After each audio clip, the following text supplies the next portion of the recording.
LeBron James has had more input on team building than any other player in the history of sports, and it's not all that close. He's a multiple-time MVP, won multiple titles, one of the most feared players in the league over a 20-year span, and without question, a top 3 player in the history of basketball.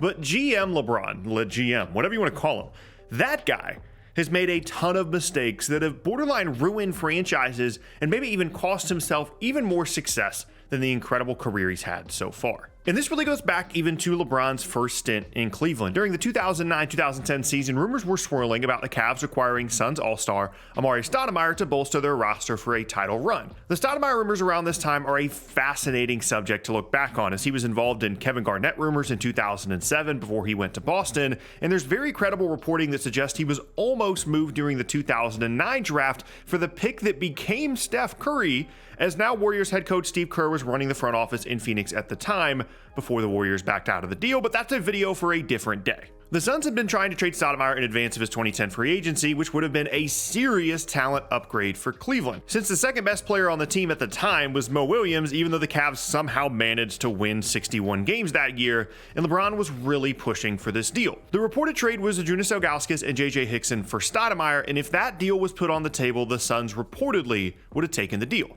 As a result, LeBron was really putting the pressure on Cleveland to make this trade happen, as he was desperate to win his first title, regardless of how much the franchise liked Hickson as an asset, which was the main sticking point with the deal. Silly as it might seem now, the Cavs were convinced that Hickson would be a piece of their future, and not knowing if LeBron would be there in the following season, they didn't want to trade away what they viewed as a major piece for a possible 3-month rental in Stoudemire. As it turned out, the Cavs chose JJ Hickson over Amar'e Stoudemire, instead getting Antoine Jamison from the Wizards for Ilgauskas and their 2010 first-round pick. LeBron was so upset by this and how the 2010 season ended that he made his decision to join the Miami Heat just a few months later. But the thing about this is, it wouldn't even have been a good move for Cleveland. Even though Hickson was irrelevant for them and never developed into even a starting caliber player, the combination of both Stoudemire and James as free agents in 2010 would have been too much for the franchise to handle, and even if they did manage to convince both of them to stay, Stoudemire had exactly one more good year left in his legs, leaving the Cavs with a huge contract to deal with. The real issue here for LeBron, as is a theme throughout his career, was not letting the Cavs know what his free agency plans were. Without knowing if he was staying or leaving, committing to Stoudemire was just too big of a risk. If he could guarantee an extension if they made the trade, then of course that would have made sense, even if they had no idea if that 2010 team would have won the title that year anyway after getting Stoudemire. But the lack of clarity from LeBron was really the downfall of this deal, in addition to Stoudemire's injury issues. Which brings us to the Heatles, and GM LeBron should get a lot of credit here, you would think. After all, him joining the Heat and bringing Chris Bosh with him earned him his first 2 titles, and it was one of the most successful 4-year runs of all time. However, it wasn't really a GM LeBron thing at all. A lot of the credit actually goes to Dwayne Wade, who facilitated the move to his team and had to get out of the way of James on the court after being the guy in Miami for years. LeBron, the player, gets a ton of credit for that run if you completely ignore the egg that he laid in the 2011 finals, but there are a lot of alternate universes where things get weird in Miami because of LeBron, and GM LeBron more specifically. If they lost to the Thunder in the 2012 finals, I'm convinced Bosh would have been moved, and same for Kevin Love if the Cavs lost in 2016, which we'll get to later, and that would have been directly as a result of the pressure of LeBron. We see this throughout his career. His influence and need to constantly compete doesn't allow for a lot of patience, and we almost saw that in Miami because that 2012 finals was way closer than people like to remember. Now, one thing that I will absolutely give GM LeBron credit for is his move back to Cleveland in 2014.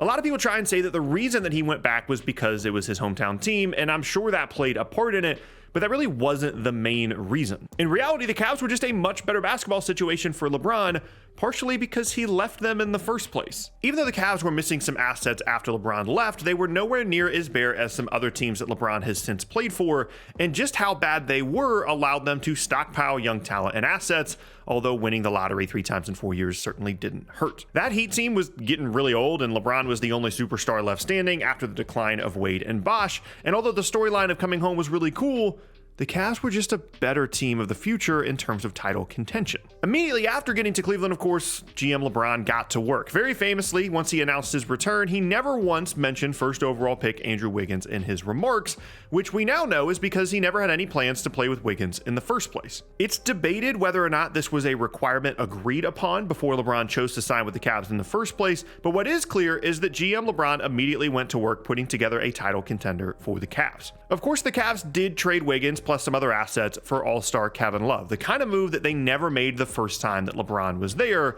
See the Stoudemire section of this video. The idea was that Love provided a rebounding and floor spacing presence in the front court to complement LeBron and Kyrie Irving on the perimeter, which initially made a lot of sense. Having a star trio was all the rage at the time, and given the amount of talent the Cavs could put on the floor with just those three guys, the rest of the roster just had to be competent for them to contend. The problem was Love was forced to play completely differently in Cleveland than he did in Minnesota and was always first to be blamed whenever things didn't go well. He sacrificed a ton of shots and basically just became a spot-up three-point shooter around Kyrie and LeBron, while also playing at the 5 a lot in the playoffs so LeBron could play at the 4. Again, another example of LeBron not quite understanding the entire situation of his team. While it was nice to have another all-star on paper, the version of Love that they got in exchange for what was seen as a very valuable number 1 pick at the time was far from all-star Kevin Love. LeBron and Kyrie were able to complement and at times amplify each other's talents, while Love was basically just another guy to start and finish games. As much as we made fun of Wiggins as he declined in Minnesota, he could have been an extremely valuable asset had the Cavs been afforded the patience that LeBron has never given any team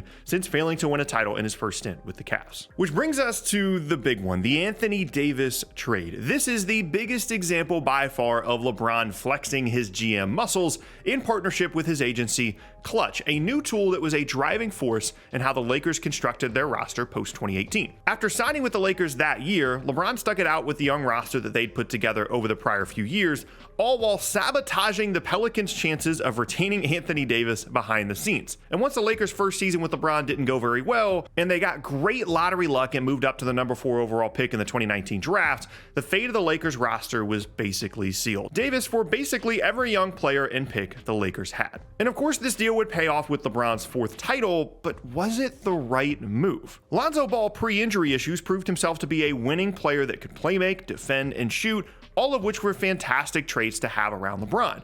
Brandon Ingram's one of the most talented young scorers in the entire league. Even Josh Hart has turned himself into a useful, legitimately good NBA player. At the time, all of these guys were cheap and under team control, not to mention all of their future picks that they still had. The Lakers were well set up to be a force for years to come once the young talent developed, and even though LeBron never had much patience for that, it not only, 1, was the best group of young talent he had played with in his career, 2, the young roster was something that he knew before signing with LA in free agency in 2018, and 3, his fixation on getting Davis to the Lakers likely pushed the price for AD even higher, considering that the Pelicans never wanted him to be a Laker if they were forced to trade him, and again, a much more sustainable contender could have been built without the Davis trade, and one that wouldn't have had consequences to the Lakers' assets beyond when LeBron's time with the team is over. Now, yes, they have been successful with Davis, and any trade that results directly in a title is a good trade.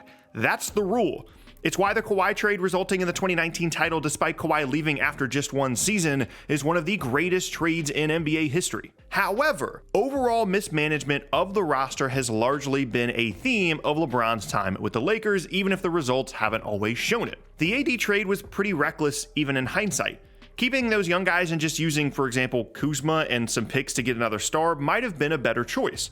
They also could have just waited and signed AD in free agency if he could hold out for just another season. Again, the results are hard to argue with, but the case of a sustainable contender rather than a microwave one is a pretty solid place to start. But really, this is the true issue with all of this. LeBron isn't a normal GM. He can just push the team to do what he wants by using his incredible leverage as the best player on the team, and he doesn't have to care about the long-term outlook of the franchise. For a normal GM, you're looking out first for your own job, how you can build a team that keeps you employed. Second, you're trying to build a contender, but in a very close third is you want to build a sustainable team. You can't just give all the assets away unless you have a real 30% chance or better of winning a title in a given season.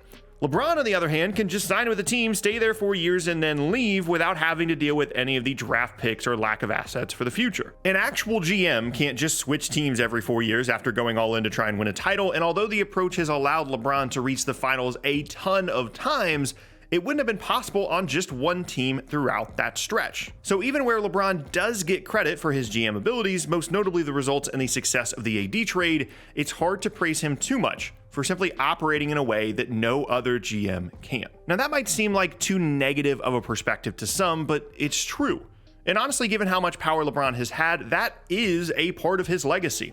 GM LeBron or lead GM isn't even a real thing. It's just a core part of LeBron's playing career as one of the few things that he's truly failed at in the NBA.